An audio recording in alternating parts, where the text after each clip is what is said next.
on the Country versus Metal podcast with Dustin Perkins. How's it going? Man, better than I deserve by a long shot. Yeah. Yeah. I definitely know that feeling. But, yeah, I have to say, when I Googled you today, and like one of the first things that came up, it said, Dustin Perkins, back from a 10-year exile from the mountains in Oklahoma. Yes, sir. That's I'm still in the mountain, but I come out and play a little music now. So. Yeah, that's a very interesting first paragraph to learn from an artist. That's yeah, pretty cool. Man. Back probably 12 or 13 years ago, we were at this pretty hard, really trying to make a go at it. And I think that last year that I really played for a living, I played like 260-something shows that year. And it was a lot. And I'd done some things that year that really I was very proud of where my career was going. But I was married at the time, and my wife at the time's dad died of a sudden heart attack. And she inherited 260 acres, 66 short-horn cattle, and nobody really around to take care of it. And so it kind of fell on my shoulders, or I felt like it did, that I needed to go home and help take care of business. And I ended up getting divorced through those 10 years and remarried and then divorced again, and had a couple kids. And the music just kept calling. I never quit playing during all that time, but I wasn't pursuing it. I was playing backyard parties and little bars down the road and whatnot. I did keep a couple gigs that I'm pretty proud of that we'll get into later, but that I played during that time too. So it's not like I quit completely, but I really quit pursuing it full time for a long time. And over the last 3 or 4 years, we've really got back into it and got our foot back on the gas, and I'm writing and we're creating content, and we're getting more shows, and we're trying to build our fan base back up and from the years ago. And thankfully, so many of those fans, here we are 20 years later, and they're still listening to my music. So I'm it's been a super awesome coming back. Been really good. Yeah, that's a hell of a story, man. Thank you, man. I mean, it's all real life. Yeah, it's man. Like a lot of times, you just see like artists, they just need to stop and take care of what's going on in their life. Because like, man, when you're doing 260 shows plus a year, that is road dogging. I'm not gonna lie, it broke me. Yeah. It was a trying year. It was also a very satisfying year, I guess. I did something that right before her daddy died, I did something I called the Bag of Bones Tour.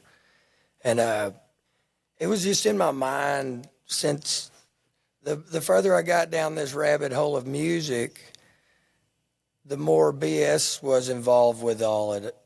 The booking agents and the promotions and the, on and on and on and on and on. And this cost a bunch of money, and the radio promoters and this, and it was just, I got tired of the business, if you will. But I always wanted to know that if I just took off with my guitar, could I survive?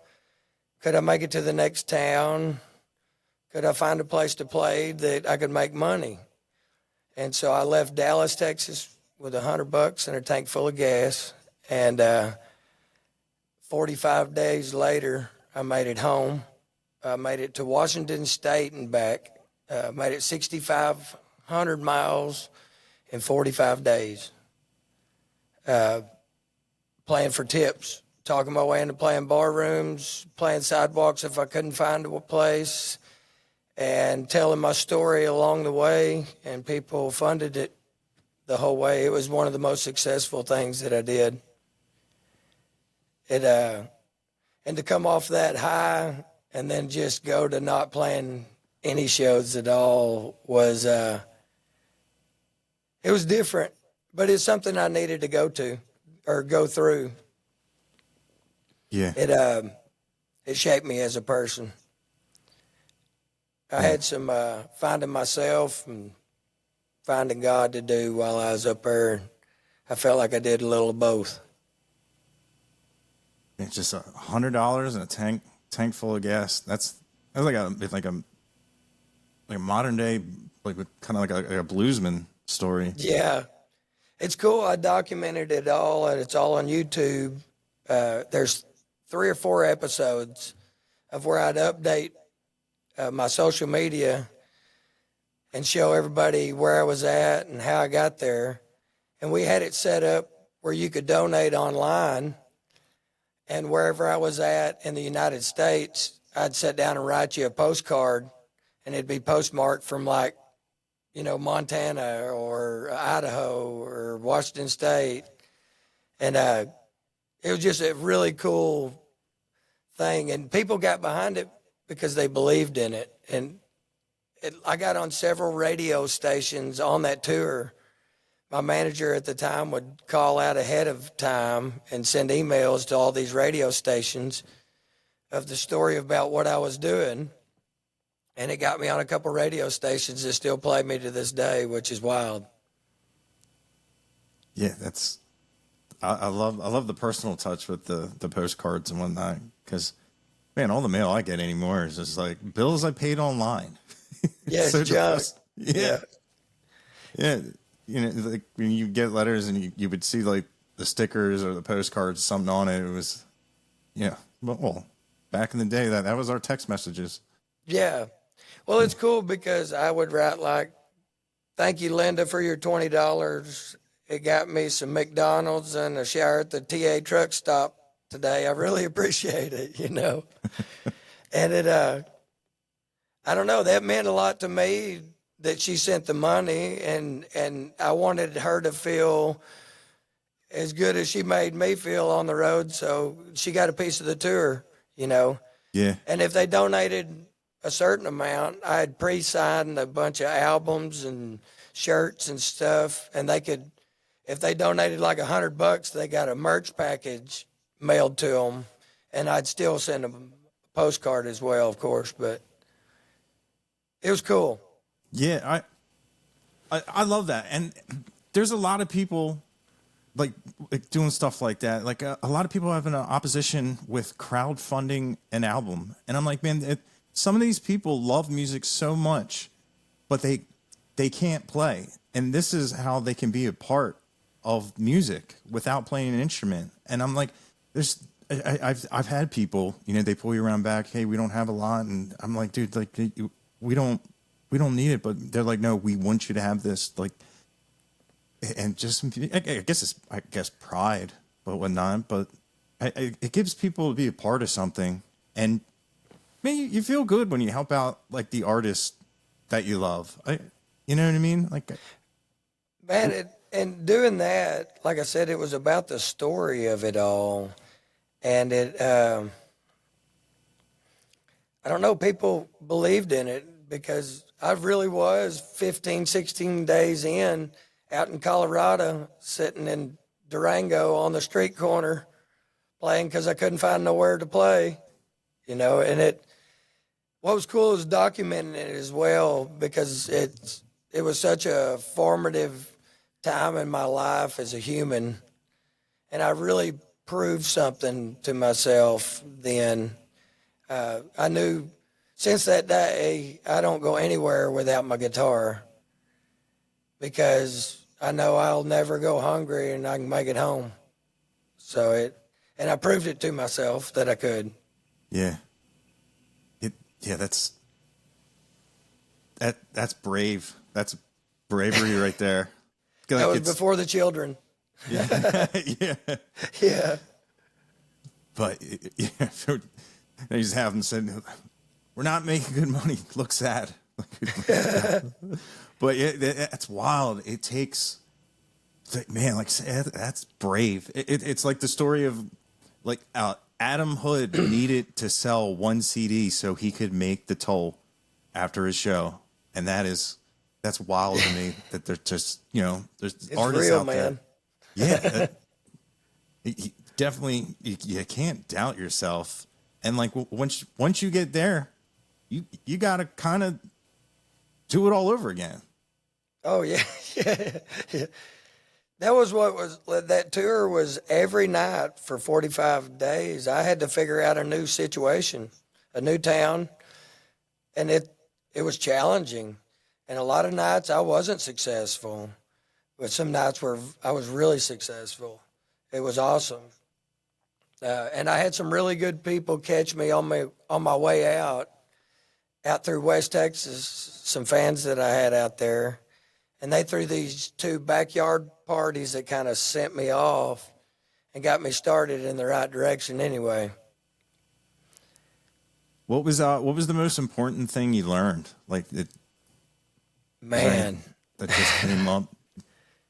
That it's all out there for you, but you gotta get up and go get it. That's something my dad always said. This world don't owe you nothing. They don't. We're not owed anything. We ought to be grateful to be alive.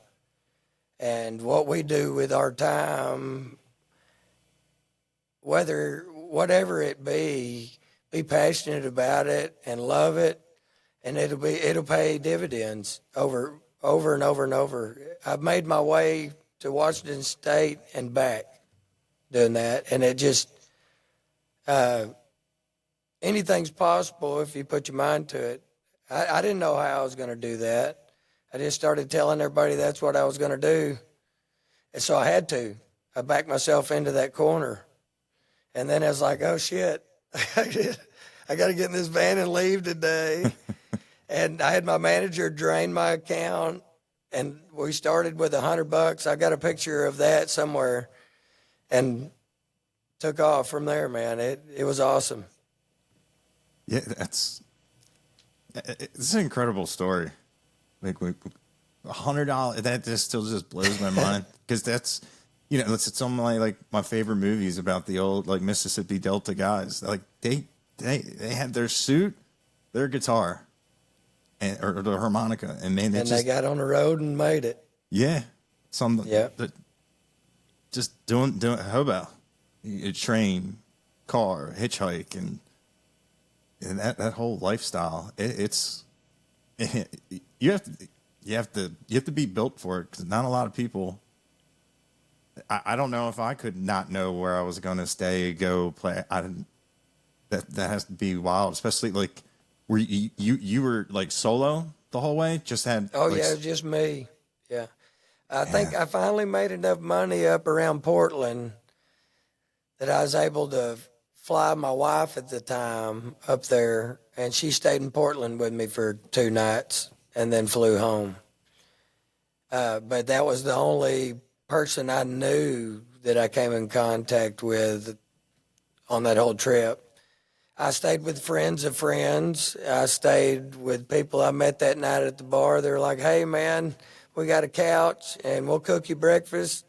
And so I ended up making some really good friends and picking on their back porch and recording them picking songs. And it was the most rewarding thing I ever did. And it made as good of money, or if not a little bit better than what we'd been booking and trying to pursue, which was wild. Yeah, to make like a profit at it is because a lot of people, man, they're great musicians, but they don't understand the value of a dollar or how to, especially, man, like when I used to manage a band and I give them per diem and it'd be gone. I'd be gone in like 15 minutes. I'd be like, do you want it or do you need it? Like let's let's make a list here, guys. Yeah, like this is back like You could get a Little Caesars pizza for $5, or Oh, you yeah. can get Marlboros for 15. I was like, come on, man! Like, what do you need to eat? Yes. Yeah. Yeah, it's just Man, we've lived those days, and I'm not saying that I'm out of them. I've drove all the way here recently to Galveston to play for 4 people. Man, we've all those good shows are sprinkled in there with them ones that nobody showed up to for whatever reason, or it's a bad weekend, or whatever it may be. yeah. I don't think any of us are out of the woods on that yet. But Yeah, I think that happens to everybody. You go to a Yes. show and you're like, "Where is everybody?" And they're like, "Oh, the fair's in town." Like, Yeah. oh, great. You know. yeah, or Ty Myers is playing right down the road. That's been the excuse a couple times. Yeah. Oh, where they? Oh, they're playing across the street. Oh, great. Yeah, cool. Yeah, yeah. You just never know. And like a lot of people I've talked to, and they play for thousands of people, and then you go back to your local spot, and it's just like people at the bar staring at the closed captions. You're like, oh, you know, it's such a weird feeling. It is, man. Just like the endorphin level, it's just so sporadic being a musician. Where, man, like who doesn't want that feeling of all those people singing back your music and everyone's having a great time, and the energy is it's electric. And then you just go. You go to your first gas station to get some eats or some gas. Nobody says anything to you. You know, it's so weird. You're like, man, you're like, wow. Everybody in that outside of the venue is like, boom. I know that's how like we would be. We're like, oh, we're nobodies again. It's so weird. Yeah. In that little space, especially when you play places where, you know, that's like their stadium. It's their Super Bowl and if they love you, man, they love you. Yes. Get some drinks. You guys hungry? This, you want to do this? You want to come on? And it's like, wow, it's crazy. And then some, you know, you go to a venue and it's like, man, here's your rider. Here's what's on your rider. And that's the last. That's the last you see them. All right. Yeah. But it's definitely a roller coaster. But man, I still 267. You said 267. That's so. It's 260 something. I'm not exactly sure the number, but I know it was 260 something that year. It was a bunch. Yeah, that's. Man, was that like intentional or it just? It was. Okay. We were promoting a new album, and I was running at it full speed, man. I wasn't doing anything else but music, so we were hot and heavy after it. Everywhere I could play, any radio station I could get on, anything, we were doing it then. But life's changed a lot since then.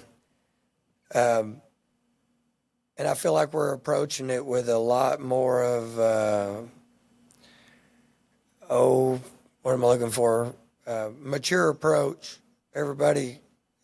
Everybody's so much older, and if it takes a little while for us to put something together, let's at least put it together right and put it out right, because it's worth that, rather than just throwing everything out there and grabbing anything that's close, you know.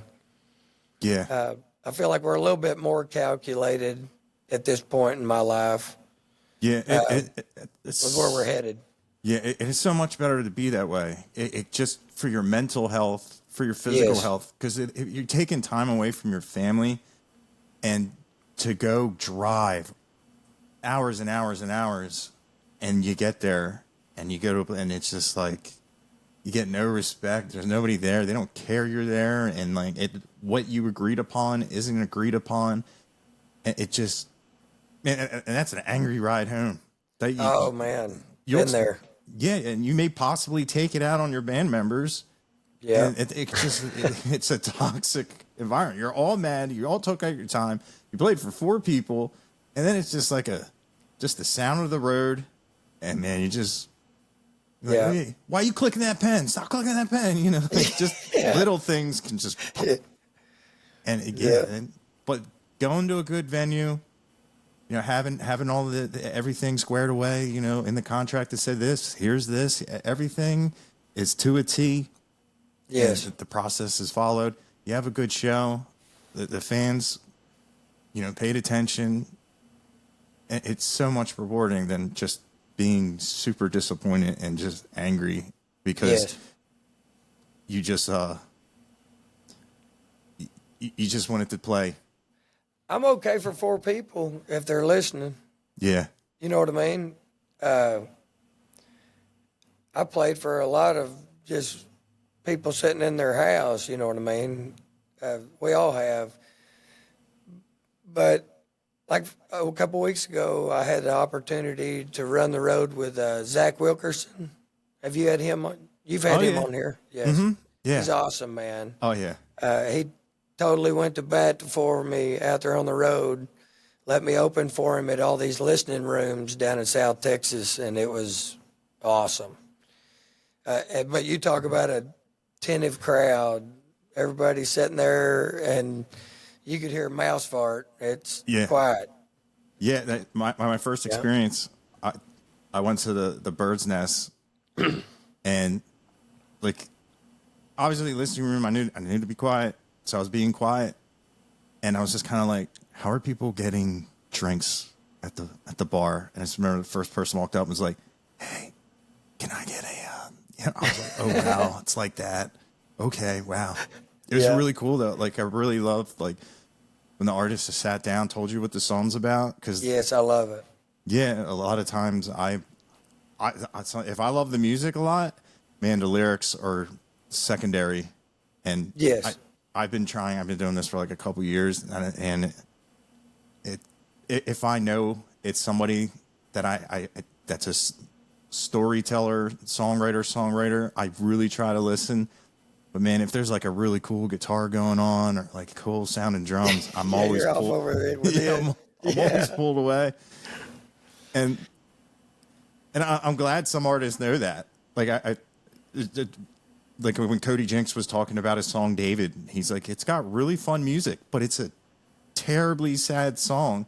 But you have the people that love the music dancing to it with smiling, and you have the other people in the room that are crying going, how could you be happy during this? Because I've been on that side where I'm like, you know, you turn around and everybody's crying, but you're just enjoying the pedal steel with a smile on your face. Like, this is great. And you're like, oh.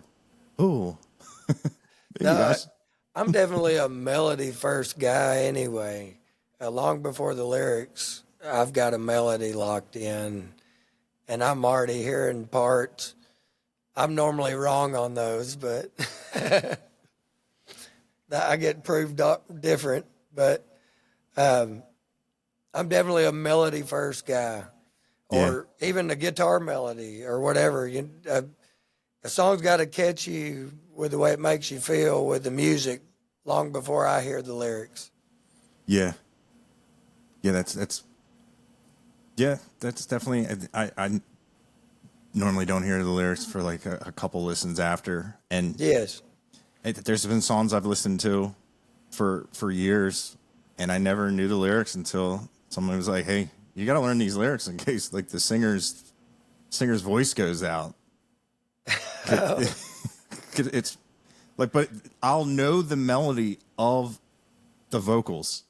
Right. Yes. Because I got called out. The singer I was playing with my band. The singer's like, dude, my voice hurts so much. He's like, you know this song by Volbeat? And I was like, yeah, of course I know the song. He goes, I need you to sing it. I knew the intro, but everything else, I just knew like, na, na, na, na, and I just did that. And he stopped singing because he could hear me, and he was just like, and once he dropped out, everybody knew that I wasn't even singing the words. I was like, this. But that's. I thought you knew the vocals. I was like, I know how they go. yeah. I know where they should be. I just don't know, like, what the Yeah, that was funny.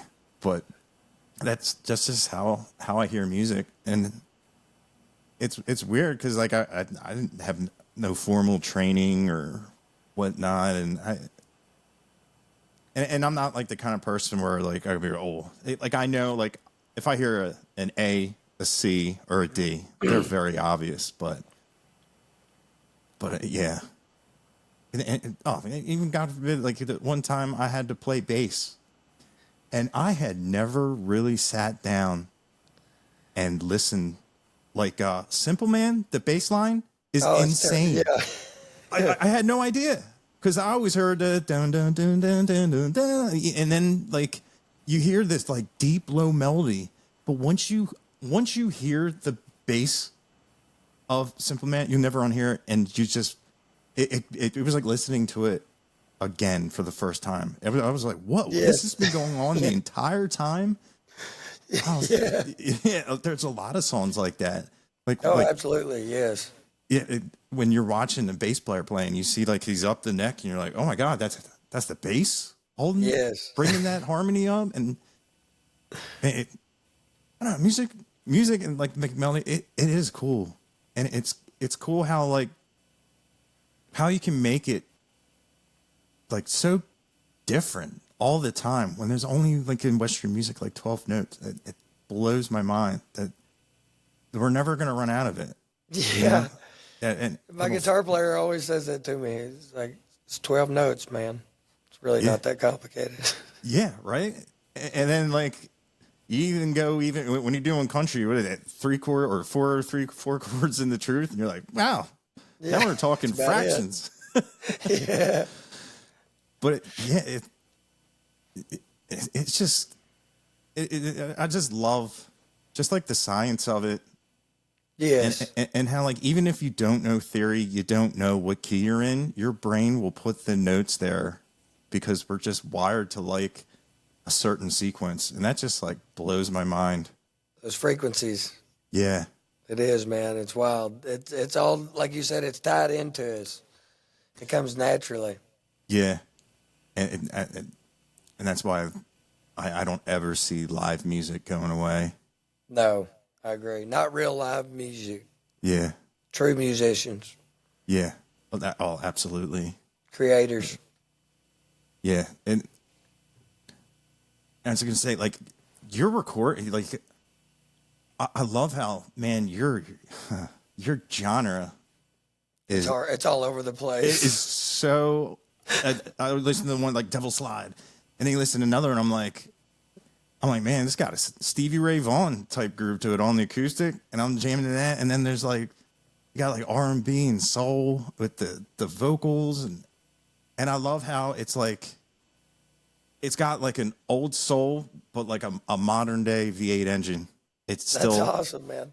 I've never heard it described that way. I appreciate that. Yeah. Yeah. I like normally I call it like, of course, like I think it was Marshall that came out. This is vintage, but it's modern, vintage modern, and I love that. Like, like your mixes, your sounds, like it all has peaks and valleys, and I don't know what it is, what they do with like modern music nowadays. Like they compress it to have just like a bar, like just a chunk with no, it's just so weird. It lacks so much soul. Like go in a room and just hang blankets up and play your guitar. You're going to get a better recording than sending thousands and thousands of dollars to the top engineer that's going to run it through the formula and print you out a CVS receipt.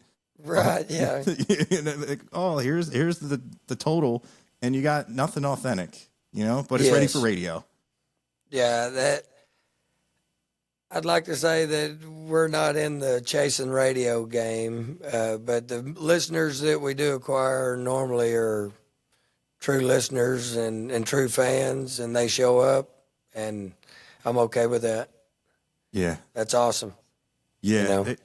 And that's how I think building people organically like that is so much more beneficial than, you just win a contest and, a lot of these contests, you're playing covers And then you go and you're like, all right, here's my new album. And they're like, we don't want to hear that. Yeah, Like that's your not fans, what they know you for. Yeah. Your fans don't even like your music. They just, they liked you from the TV when you're singing whatever covers they had you do. But doing like you guys to the extreme. You guys like doing the road and hitting the road and your solo. That still amazes me. Like awesome, man. Yeah. No, I'm proud of that. That was the most one of the biggest accomplishments of my music career, I would say, for sure. And it was more just to prove to myself more than anything that I could do that. Yeah. Now for the new music, do you when you just say like, hey guys, it's time, we gotta put something down. Do you start with like concepts, or you just wherever the music takes you? I normally would come to the studio or the band. We've done it different, several different times, and here most recently too. The last record that we put out was the original 4 guys that I put together.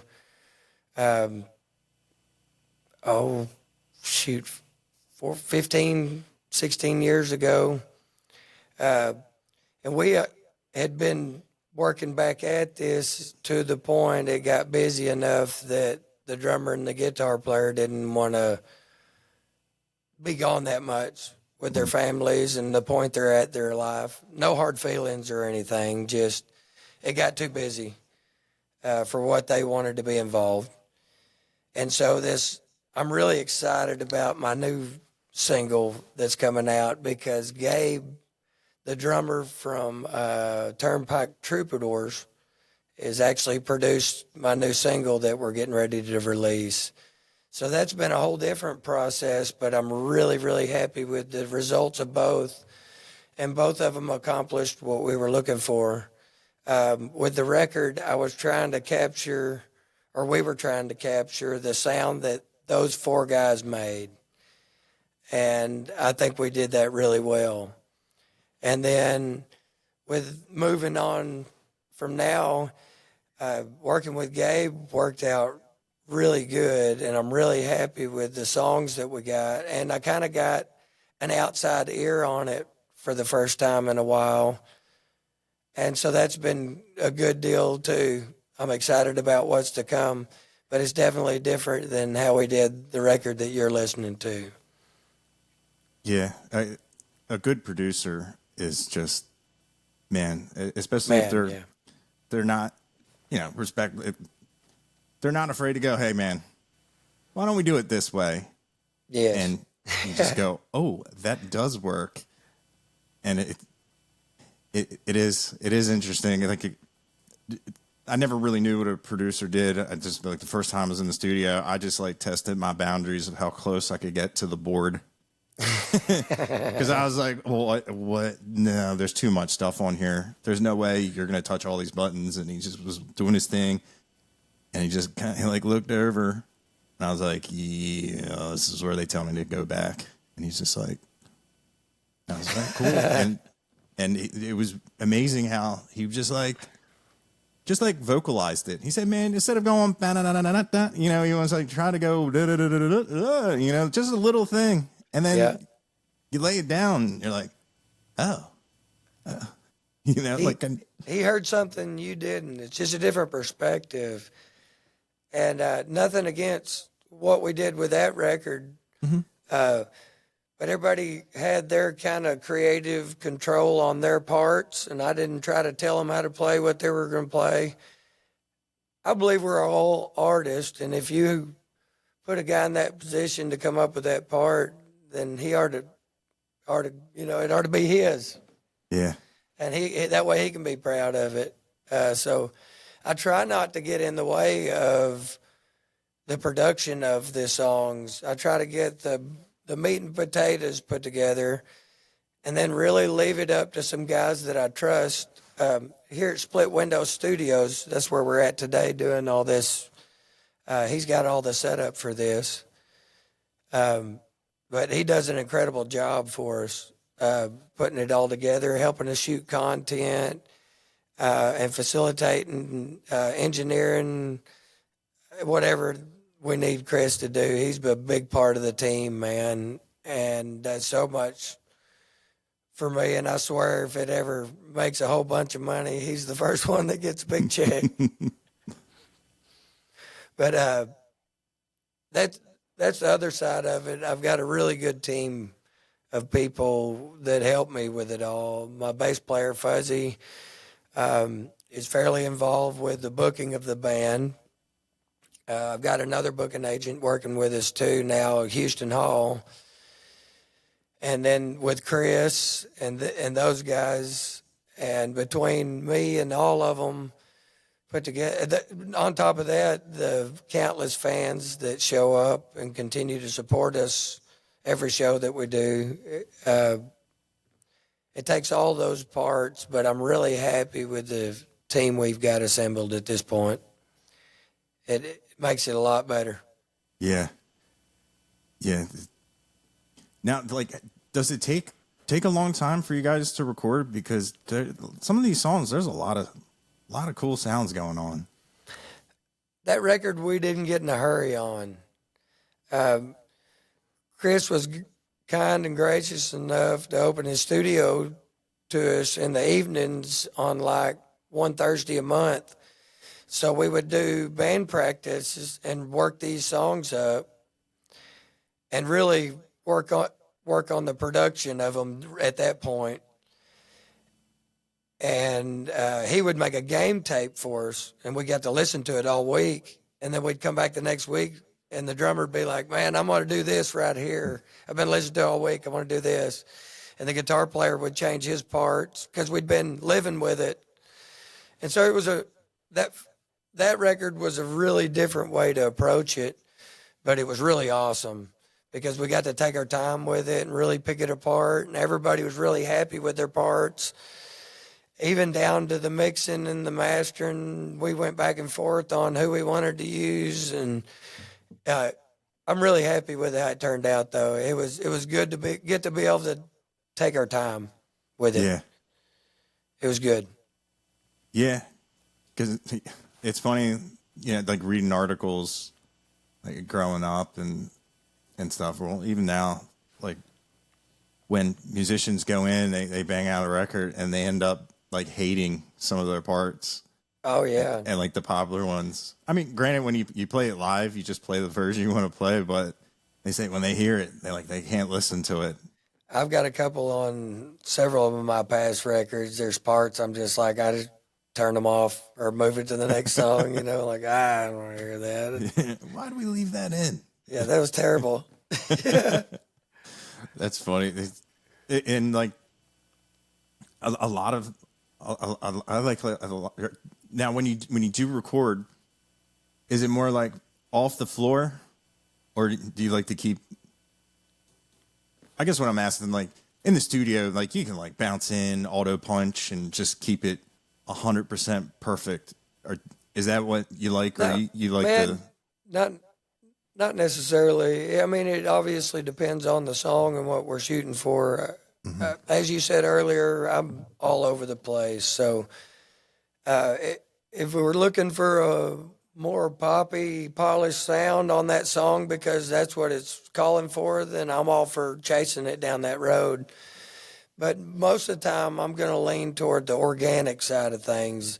That record that we keep talking about, we even had it mastered for vinyl, but we tried to make that as live sounding. I mean, we tracked it all live together to start with and then came back and, you know, dubbed each part in. But still, we kept the live vibe to it, I feel like, that live feel to it. And the organic sounds. But I've gone down both ways, and I'm not opposed to any production if the song's calling for it, because music's supposed to be different. You know, Yeah. some of it's supposed to be tight and polished, and some of it's Ray Wiley Hubbard, and it's cool. You know, Yeah. it's Oh, all yeah. out of time and a little out of tune, but it's awesome.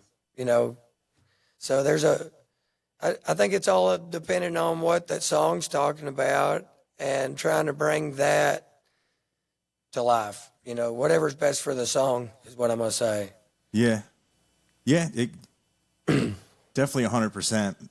And I do love just how like music like yours sound. And it's funny is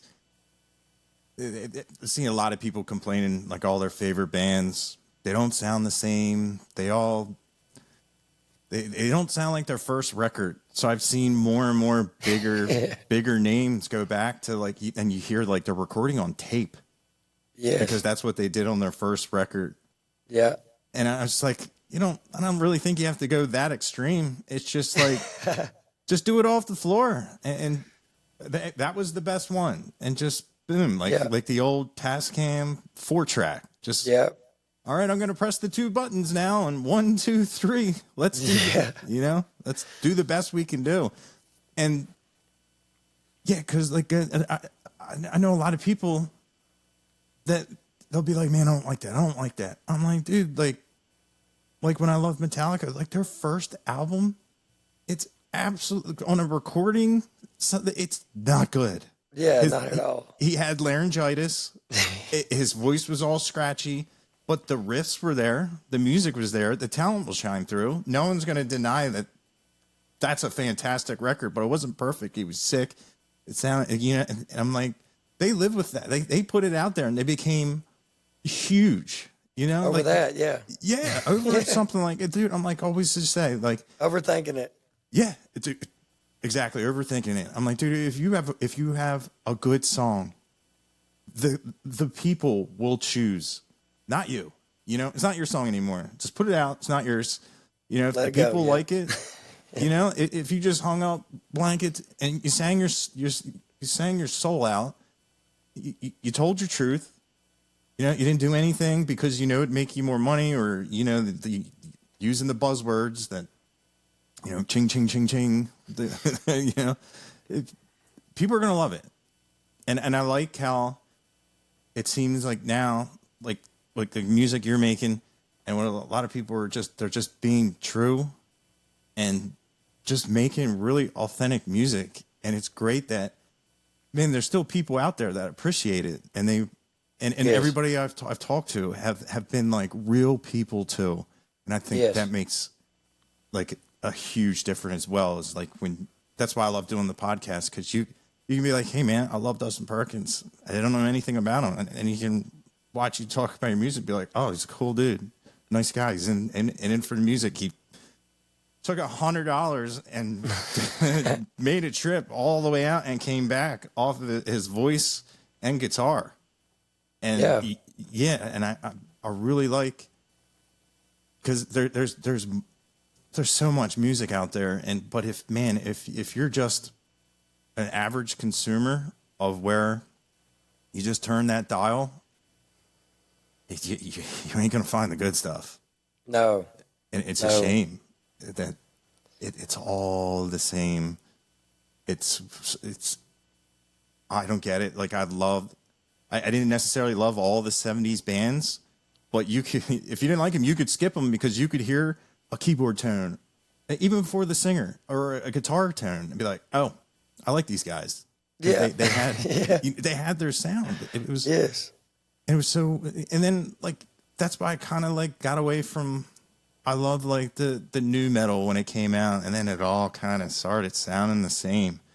I was like, man. I mean, that was the allure with me with like when Nirvana came out and just blew everything out of the water, of bringing Everything that back. out of the water, and it was so different than everything at its time. Yeah. And like you said, just real and raw. That's what sold that. Yeah. Real and Like, raw. Imagine if you wrote a song like Pretty Polly. Like it's actually a really dark song of what he wrote it about. But like if you were to like hand that to some music producer, music guy right now, he probably like probably throw it away. Yeah. You know what I mean? Or all the in bloom. You're like, oh no, yeah, man. What's this guy saying? You know? Well, if you listen long enough, you'll start to learn how to talk Cobain. Yeah. You know, with everything. Like when people, the stuff I used to listen to, they're like, what is he saying? And they'd be like, how do you know he's saying that? I'm like, because I've listened to it forever. It's And you tuned into it. Yeah. Yeah. I was like, if you have a friend that has an accent from England or Jamaica, you're not going to understand him. Probably every word when you first meet him. I said, but when you've been friends for a couple of years, you're going to know everything he says. Yeah. Yep. But yeah, I love like what you guys are doing. It's just, Thank you, man. nobody's, and it's also like the independent thing, and it's fun. It's fun to have a ballad, and then you have like the blues slide guitar, and then you have like the harmonies and the Keeps it different, man. I hate a whole bunch of songs that sound the same 3 chords. We're always trying to make it a really moving set list, if you will, just back and forth between a heartfelt something and then a goofy love song or something. You know what I mean? Yeah. Music's supposed to be fun, and that keeping it different to me is fun. Yeah. Oh, absolutely. Have you ever had a moment where a fan came up and said, man, I really love that song. You guys do a great job. And you go, yeah, that was Tonic. Like, Yeah. Oh, yeah. because now, like, is it having like a cover on an album, like something you like to do? Or just. We had a cover on this last album. It was a Chris Knight cover. To Get Back Home is a Chris Knight tune. And he was just such a big influence to me as a writer in Texas growing up, listening to his music. Gave me hope that I could be a songwriter because he wrote about stuff that I knew about. You know what I mean? And so I don't do a lot of cover tunes at my shows, period. Yeah. If I do one, it's probably going to be a Chris Knight tune. And so that's kind of, that one on the album is kind of my tip of my hat to him and the influence that he's been to me as a writer. But other than that, I had that Fuel song that you were talking about, or Tonic, on the first album, and it kind of was the same way. I didn't do a lot of covers tunes back then, but that was one that everybody gravitated toward, so I ended up putting it on an album. Yeah, it is cool. It also gives, it may say country on the genre of where you're listening to it, but then you get to hear like, I bet this guy listened to a lot of stuff I did growing up in the early 2000s. Yeah, exactly. MTV. Yeah. Oh my God. I am terrible with song titles, but I want my MC. How they that intro like ruined that song. Dire Straits. Dire Straits. Yeah. That yes. and that's I love that intro. Yes. Yeah. But man, you've heard it 10 million times. Yes. Yeah, that and MTV News with the peace sells. Ding ding ding ding ding ding ding. Yeah. Like, man, I was very influenced by MTV as a young man, but then once I picked up a guitar, I really got into the Texas songwriters. I started playing at T-Bone's Bar and Grill here in Denison when I was 15 at their open mic. And before I was out of high school, 16 years old, he was booking me for Friday nights and giving me the door. And so I was making money before I graduated high school with that guitar. And he had a lot of the Texas songwriters coming through there at that time. And so I got to be around Chris Knight and, all of them, Ray Wiley Hubbard and 2 Tons of Steel, and just all the guys running the Texas circuit was coming through this bar. And so I got to open for a lot of those guys and really was very influenced by a lot of those Texas songwriters. And so that led me down the Chris Knight deal. And it always made me want to write my own music and stay pretty true to that. I've lost a lot of gigs over not wanting to learn tunes for somebody. You know, I need you to learn this tune if you're going to come play. And I'm like, I'm going to play my show, and if that ain't good enough, y'all just get somebody else, you know. Yeah. But I've always prided myself on doing my own songs. I work really hard at writing them. And if I get an opportunity to play, I feel like I need to be playing them. But I do a cover tune or two a night to grab people's attention that aren't listening, and then maybe they'll hear one of mine after that before they go back to talking. Yeah. Yeah, that's like having one in your hand, I think, like just for that reason. Yes. Because a lot of people, it's weird. I swear a lot of people can't gauge new music unless they hear somebody do one of their like favorite songs where I guess maybe it puts them a part of the show for a second, and then they'll be like, oh, I love that. And then it's like the next song, you're like, well, what's this? And they're like, well, this is mine. Now I got you. Yeah. But like you said, like an entire, if you're an original band, and man, that's like when people are shouting and they give one person what they want, and then it's like, uh-oh. Yeah, you started it. Yeah. Oh, Don't do that. Here it goes. Now everyone wants to be special, but I do think a good cover does convert those people. And like you said, and if it doesn't, then you're never going to get us. It's just. No, yes. And a lot of the other covers that I'll do will be like a guy beat me in this songwriting competition down here in Dallas 13 years ago. His name was Michael Prysock. But he has a song called Rocks at the Train. It's amazing. And when he got up and played it in front of me, I was behind him in the contest. My dad looks over at me and he's like, well, you lost. I was like, yeah, I did, because I don't have a song like that. So I do that song as a cover and tell that story. And then I do some of my buddies' songs, guys that I do song swaps with and stuff, try to help spread some love for them out there and get some people following them, because they've got some really good tunes. And I like doing that. And then somebody go, whose song is that? And I'm like, oh, that's my buddy Connor and them up in Atoka. You need to check them out, you know. And turning some of my fans onto their music is a cool deal for me too. Do you have a favorite new guy right now? Man, wow, that's a hard one.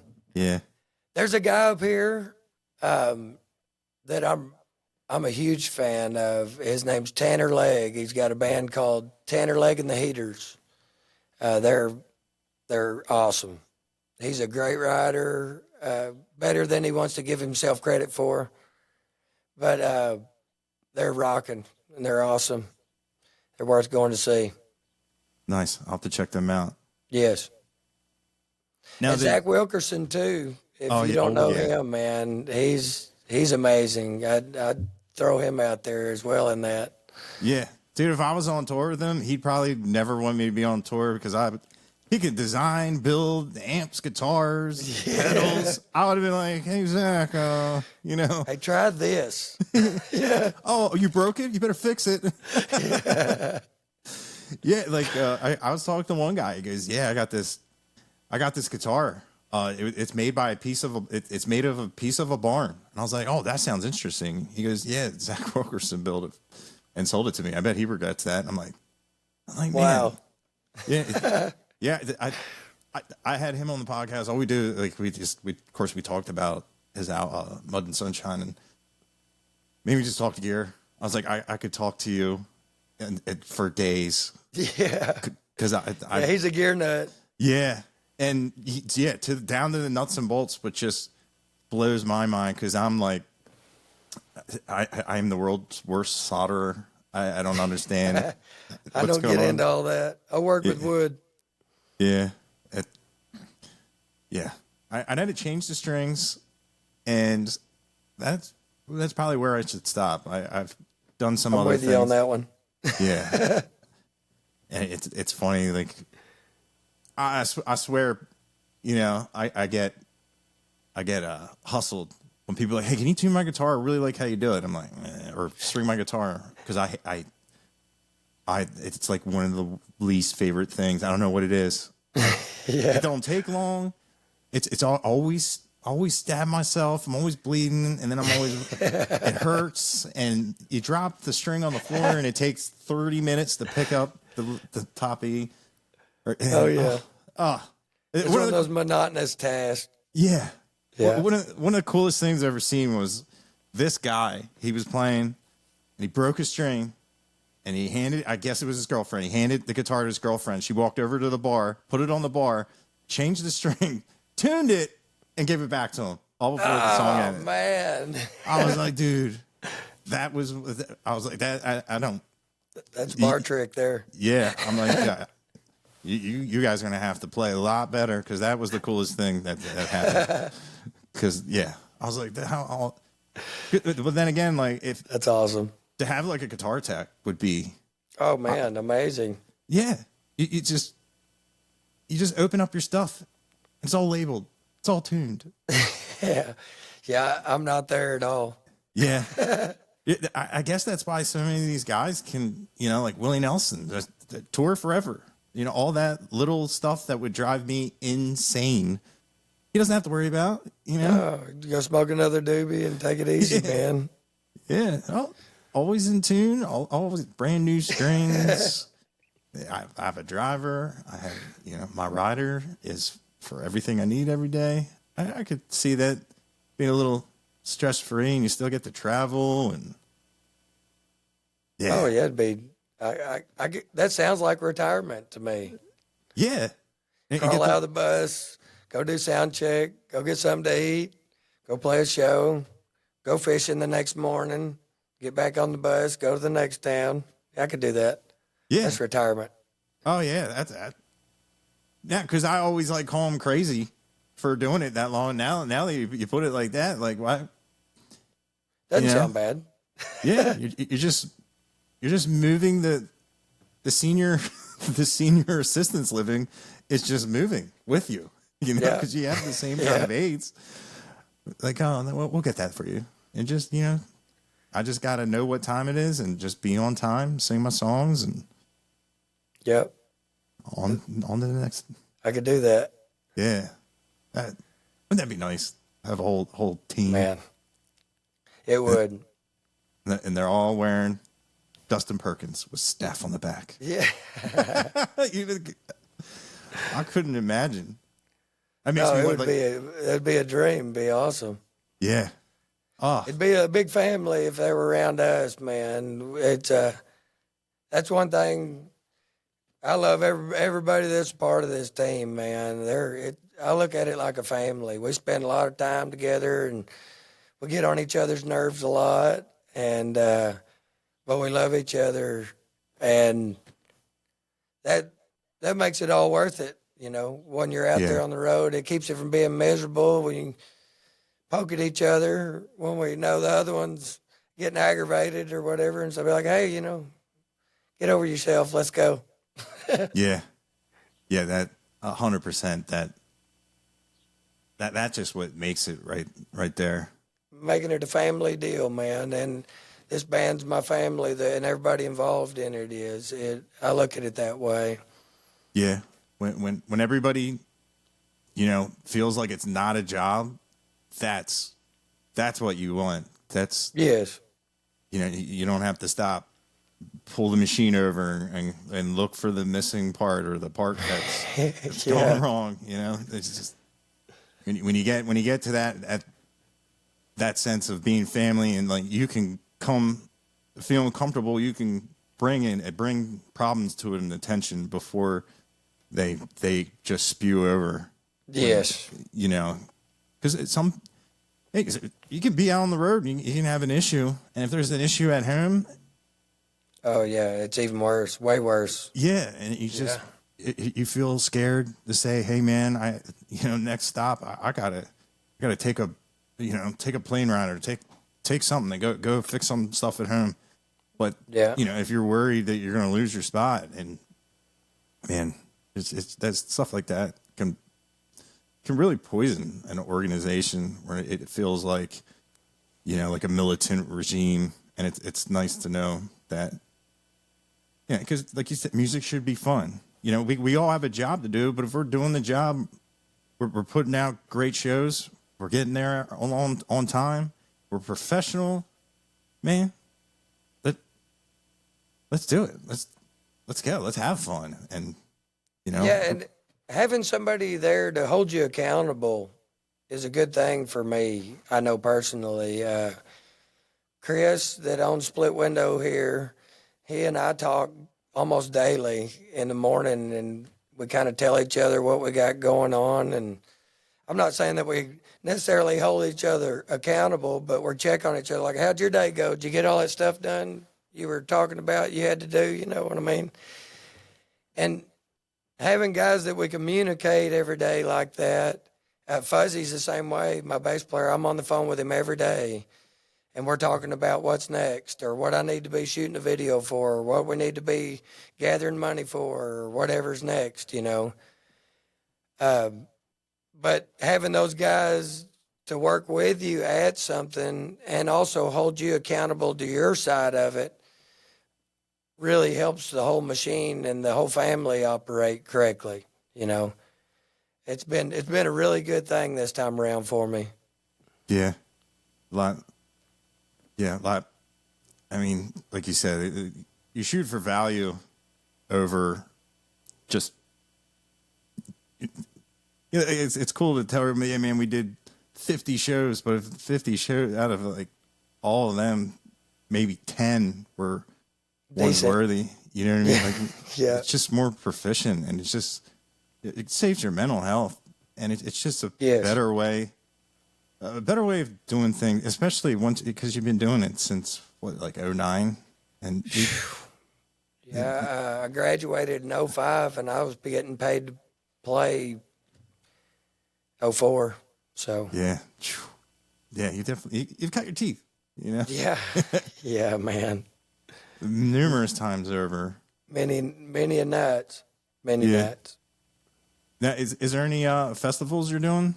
Yes, we're just now putting together our annual River Jam that I'm actually doing. It is in Moyers, Oklahoma at Cave River Campground, October 31st, November 1st, and November 2nd. There's a tent camping there. There's RV sites. There's cabins and like treehouse cabins that people can rent. We got 3 days of music. Friday and Saturday we'll have 2 to 3 full bands each night. And then I think I've got 12 or 15 solo artists, songwriters signed up to be sprinkled in all that as well. And then we'll do some gospel tunes down on the river on Sunday morning. And everybody will be a part of that as well. But you can go to kriver.com to get your tickets.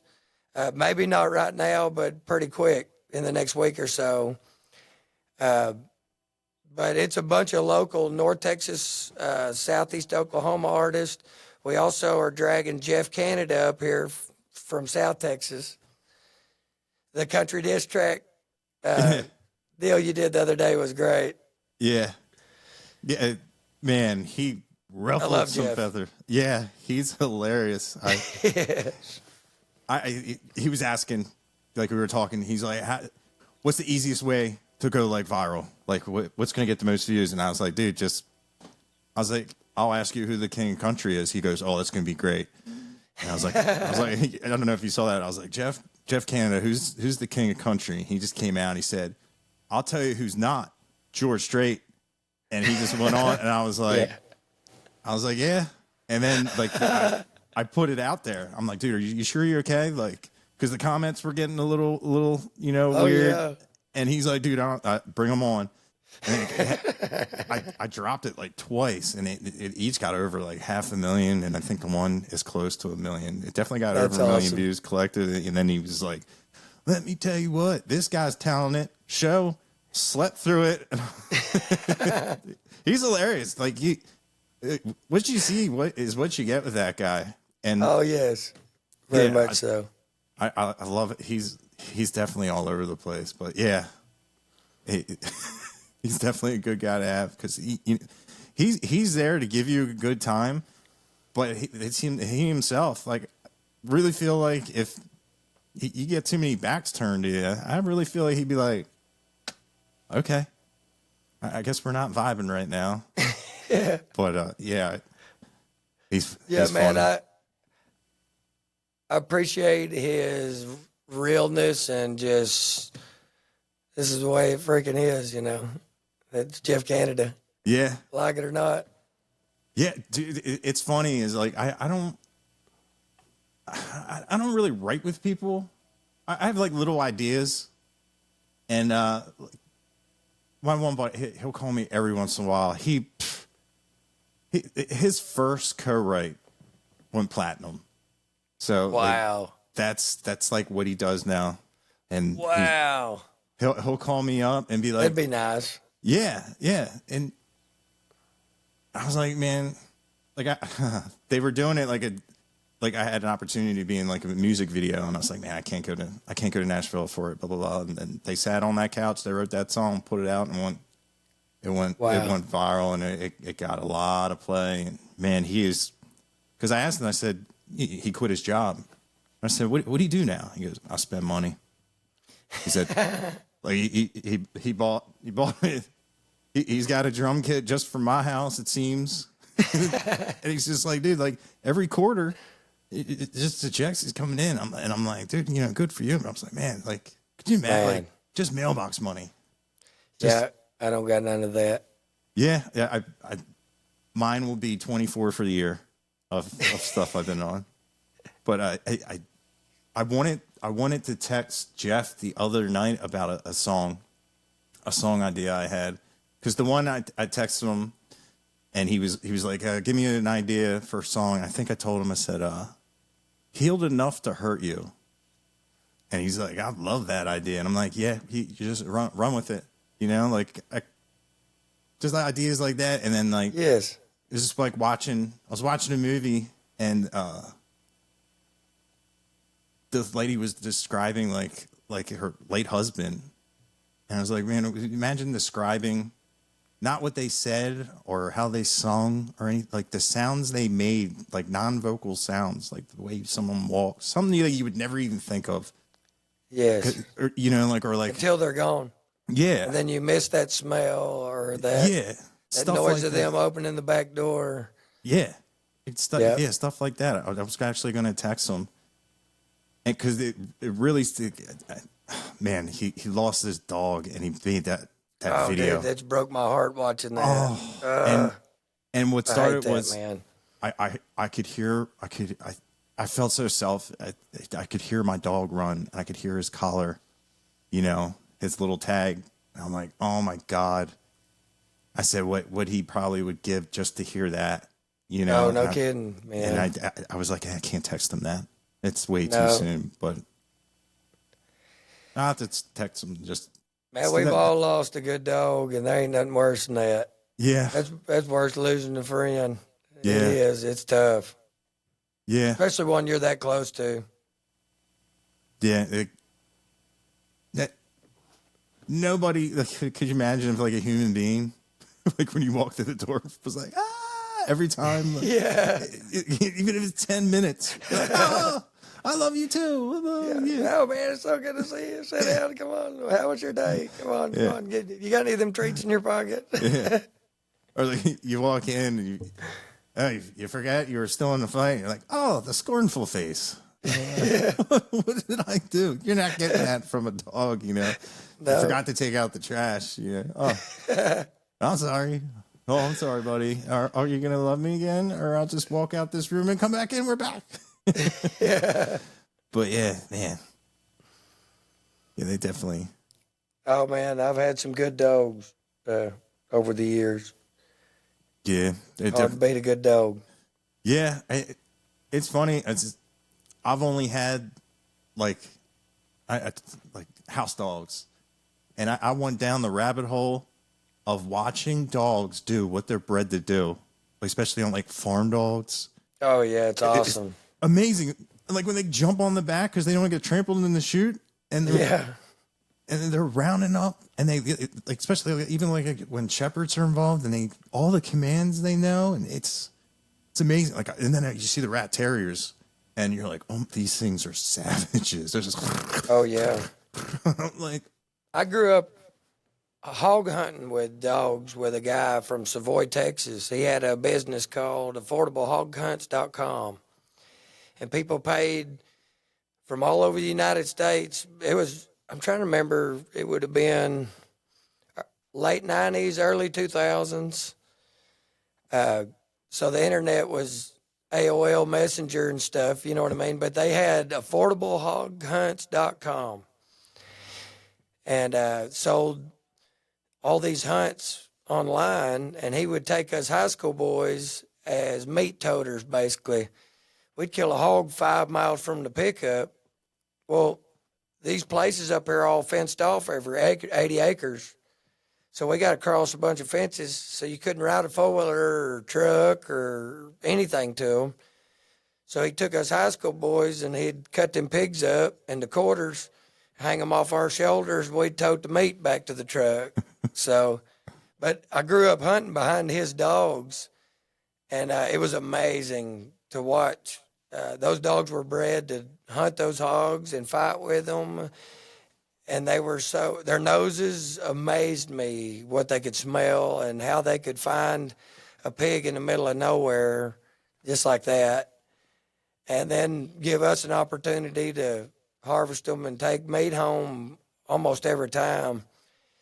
But that got me started on wanting dogs and dogs for what they're supposed to do, and had a squirrel dog after that. And man, I love working dogs. Is awesome. Awesome. Yeah. Yeah, I didn't realize that it gives you a whole nother appreciation of like what they can do, what they're capable of if you let them do. They want to do it. Let them do their work. Yes. And it's also on the other end when somebody gets that dog and puts it in a little apartment, and they can't figure out why it's eating the couch. It's tearing things up. It wants something to do.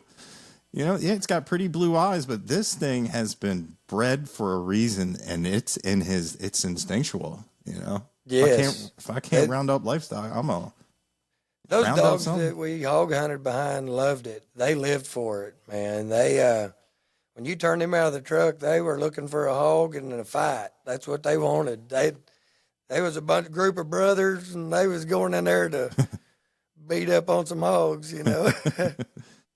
It was a lot of fun as a kid, getting to watch it and be a part of it. And I learned a lot about hunting and tracking and how to handle a carcass once you do kill something, so you don't spoil the meat and whatnot. And, a lot of valuable information I learned from that old man walking behind them dogs many miles in the woods. Yeah. Many miles. Yeah, that definitely had to be cool. Yes, it was unbelievable, really. Yeah, because I've had friends go on like hunts like that, and they love it. There's something primal about you being in the middle of that fight. There's a bunch of dogs and wild hogs on the ground, and it's a dangerous situation. It really is. Yeah. Yeah, it's like I swear, what was it? Pumbaa off the Lion King. Like, Yeah. that made people think that like they're friendly. No. They were not No. friendly at all. I'd see them like when the people at the all inclusive resorts and they're out and they're like, "Oh, Pumbaa, come here," and then they're like, Yeah. they're up on the table like, "Help!" No. Just- No, it got a love for dogs put in me at a young age. Yeah. Yeah, I just recently really started going down. Yeah, I can't really think of. I mean, my buddies had not farms, just like had horses and stuff, and the dogs would mess with the horses, but not anything like that where, they're Rounding up a herd and putting them up for the night. yeah, right? Or just staying or how the hierarchy of how a pack is. Yeah. I find that fascinating too, especially the ones that like protect the chickens, the goats, and all of them from the coyotes and stuff. And that's how there's a system and it's stuff that like you get medals and you promote and you have to. Now they sort that all on their own. There's no ambition once the hierarchy has been set.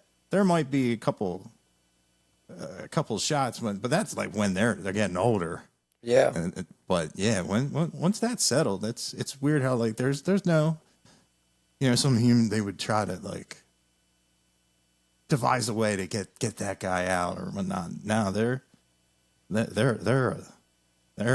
very solid unit. Yes. Yeah, it's definitely cool to watch. But yeah, dude, we've been talking for like an hour and 20 minutes. Is there anything? Oh shit, Google. Is there anything I missed, or you wanted to talk to? I want to make sure I missed anything. You can find everything about us at thedustinperkins.com. Other than that, you can check out our show schedule there and all of our new music, links to all our social media. So thedustinperkins.com. Other than that, man, thanks for having me. I'm grateful, brother. Yeah, Thank you for your time. Yeah, and I hope people go and listen to your music. It's good, and like Thank you, said, man. You're gonna find something you like. Like there's a lot, and it's the same. It's the same as like when I tell people like you're in a car and you want to make everybody happy. I'll always tell people Adam Hood, but your music has that same appeal of where if there's people that like different genres, different styles, I really think you're in that class. Thank you, man. That's a huge compliment. Thank you very much. I appreciate that. Yeah, because it's funny, like just hearing you talk, you can definitely the sound. I love that gravel in your voice. And yeah, 22 years of drinking whiskey and smoking cigarettes and being in a bunch of smoky bar rooms. And do that to a man, I guess. Yeah. I ain't been very good to my voice. Yeah. Screamed on it too many nights trying to get over them monitors. Yeah. Are you doing in-ears now? We're in there now, man. It's a different world. I love it. Yeah, that's everybody say like I know a lot of people are like, oh, I can't hear myself sing. I can't. I'm like, dude, once you realize you don't have to over stress your voice to scream, it's in your head. And you're like, well, I can't feel the energy of the crowd. I'm like, dude, pop one out a little bit. Yeah, that's what I do. I'm one in, one out. Yeah. Yeah. And it's your kids are going to appreciate it when they go, "Hey, Dad," you go, "What?" Not or you turn around because if you're not wearing in-ears and you're doing it, they're going to go, "Hey, Dad," and you're just gonna never turn around. No, yeah, I'm with you. Yeah, and like it saved your voice, but yeah, I'm super glad you came on, and like I said, I hope people like really if they don't know who you are, they just I type your really name appreciate that. and hit play. More than you know, man. Thank you. Yeah, it's because Talbot recently put it was something like a band. It was probably a Jeff Canada post. A band everybody should know that unfortunately people don't know. I think Talbot put your name, Dustin Perkins, and I was like, wait, is this a new find? Like, like we should have put me up way sooner onto this, because that is definitely like the alley that like I love. Thank you, man. I appreciate that. A lot of those guitar parts you're listening to is a guy named Colton Gilbreth, and he's played with me for years, but he's an awesome cat and a super talented guitar player. We've got a guy named Jake Cox playing with us now. He's equally as talented and just a cool dude too as well, man. I'm anxious to get him on some recordings as well, and his flair. They're definitely different, but they both add so much to my songs, and I really appreciate somebody's ability to do that, to take a guitar part and make something so much better with it. You know what I mean? It can change a song immediately. Yeah. Oh, absolutely. Yeah. That's like a lot of people will blur out in their ears all the other instruments, then the voice or guitar. People love when they hear those intricate parts and just nailing those runs and everything. And I appreciate it again, man. More than you know. Those compliments mean a lot to me, especially coming from somebody like you that listens to so much music. So I appreciate that. Yeah, no problem, man. It's great. I dig it. Love it. Heck yeah, man. I'm anxious for you to hear the new stuff coming out. I'll have to shoot it over to you. We get off here. I'll get your number from Talbot or something, and shoot you over the new single. Yeah, that'd be awesome. It'd be awesome, yeah. Check it out. Yeah, thank you. I'm excited about it. It's a new chapter, if you will.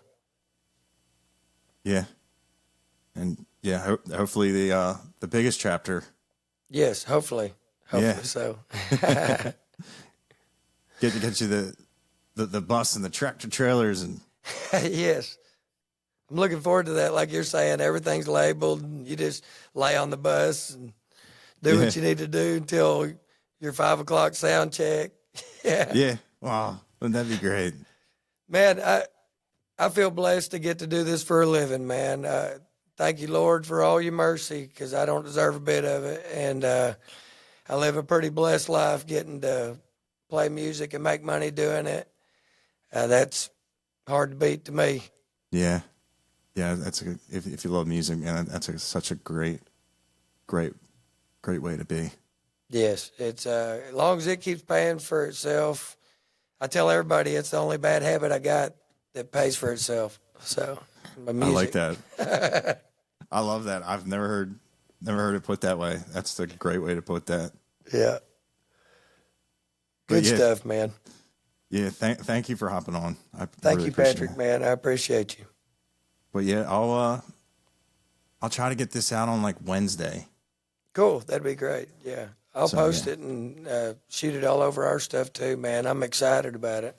Yeah. Yeah, me too. So yeah, hopefully I'll have it done on Wednesday. Cool.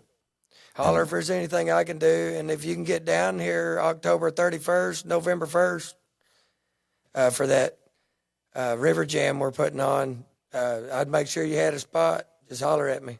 All right. Yeah, I definitely will. It'd be a good time, man. Bunch of good vibes and bunch of good people hanging out. Yeah. And I'll see you at Talbot's deal. Oh, cool. Yeah. Nice. Down in Fort Worth. We're gonna go down there to that. So nice. Yeah, I'm excited for that. Yeah, that'd be great. Hell yeah. I'm a fan of your stuff too, man. Keep doing what you're doing. I love your content, man. I'm always watching it. Thank you. Hell yeah. Appreciate it. I appreciate what you do for the business. It's such a breath of fresh air. It's just real. You know what I mean? I appreciate that. Yeah. Yeah. I love it. a lot more people, they need to hear it and know that the stuff they felt they'll never hear again. It still is prevalent. It's just undercover, because I think the people that are making the money right now with the stuff it's plastic and not real, they're scared. They should be. Yeah. Yeah. Like I would hope that somebody would be like, hey, we'll pay you to stop. And I'm like, nah. Yeah. Because I've had offers and they'd be like, hey, would you mind doing this? And I'd say, well, you have your own platform. You mind doing this artist? Help me out. And they're like, well, we don't know who that is. And I'm like, it doesn't matter. I told you, if you showcase this artist, I will showcase one of yours. There you go. And they're just like, we don't really do that. I'm like, well, that's exactly what I'm going to tell you. That's not a world I want to live in. Yeah. I'm like, I live in a bartering world, man. Yeah. I really do. I believe in trading each other's time and energy. It's worth more than money to me. Somebody sit down and take time to actually listen to you, man. That's worth way more than money. Yeah. And think of the past. Yeah. Bartering keeps the tax man out too. Yes. Amen. Yeah. Amen. Yeah. Oh, I always report that in case somebody's listening. Everything's a write-off. Yeah. Everything. I was on the road that day. Guarantee you. Yep. That's funny. Oh, man. Good stuff. Yeah. But yeah, man. Yeah. It was good talking to you, and I'm excited for October down in the stockyards. Yeah, it'll be a good time, man. Yeah. I'm looking forward to it.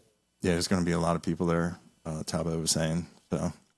Yeah, Bill played bass on this new song that we're fixing to release. You know Bill Corbin? Oh, you had him on there, didn't you? Yeah. He's awesome. I love Bill, man. Oh yeah. So such a cool dude. Yeah, he's great. I've got to meet and hang out with him a bunch of times. He's definitely great people, and he gets me because he's from the East Coast. Yeah, that dude can play a bass, man. He's incredible. Yeah, unbelievably talented. Yeah, and it's super nice. Yes, down to earth. Yes, very much so. Yeah, not a lot of big guys are. No, man. I've been really fortunate this last couple of weeks. Stoney LaRue, I got to open for him, and he made a big post about me. And right before that, I opened for Adam Hood, and he did the same. And then Zach Wilkerson drugged me on that listening room tour and kind of stood up for me and said, hey, I'm bringing an opener whether you like it or not, and put me in front of his crowd. So I'm just really grateful for those people sharing their platform. And I try to do the same to younger guys than me that are coming up. I host a songwriter nights, or several of them. And I try to create gigs for those people coming up and share any advice of what roads not to go down anyway. I know all them. Yeah, and that's, you can't buy that. No, you can't. You got to earn it. Yeah, and it's invaluable when someone's just like sits you down and says, "Listen, here, I'm going to help you streamline this path." Man, so much. Yeah, because I'm in a debt of gratitude to all those guys, man. I'm grateful for them. Yeah, because it's a spider web, and you're trying to get into the middle of it, and it's some strands. That's a good way to describe it. There's some strands they fall. Yeah. Or they go to the wall. I'm getting pretty tough. I fell a bunch. Yeah. Music. Yeah. Can't beat it. Can't live without it, or with it, or without it. Yeah. Either way. Yeah, it's such it's an interesting world to be in. It's universal. Yeah. I know that. Yeah. I've met so many people that I probably couldn't hold a very good conversation with them, but they dug my music And so we communicated there. The universal language. Yeah, absolutely. Yeah. And at least when they heard it, in Yes. case you get starstruck, if you can't formulate a sentence, you'd be like, they're just nervous because, you obviously just had that great song. That's what I tell myself anyway. Yeah, I mean, that's how I get. I always stutter and like my brain knows what I want to say, but it's just like, oh man. Yeah. As my little boy said that day in the boat, he said, "Dad, this is a fluster cluck." This is a fluster cluck. You're right. That's funny. Yeah. Yeah, I'll definitely be using that. Yeah. Yeah. Because people will know what you mean. And, hey, oh yeah. Still clean. I still kept it PG-13. Yeah. Good stuff. Yeah. But yeah, man, once again, I'll see you in October. Yeah, absolutely. I look forward to the next one. It's going to be awesome. Yeah, man. Interested to hear the new song. And like if there's anything I could ever do for you, just hit me up. Same here, brother. I appreciate that. Yeah, I appreciate you as well. So hell yeah.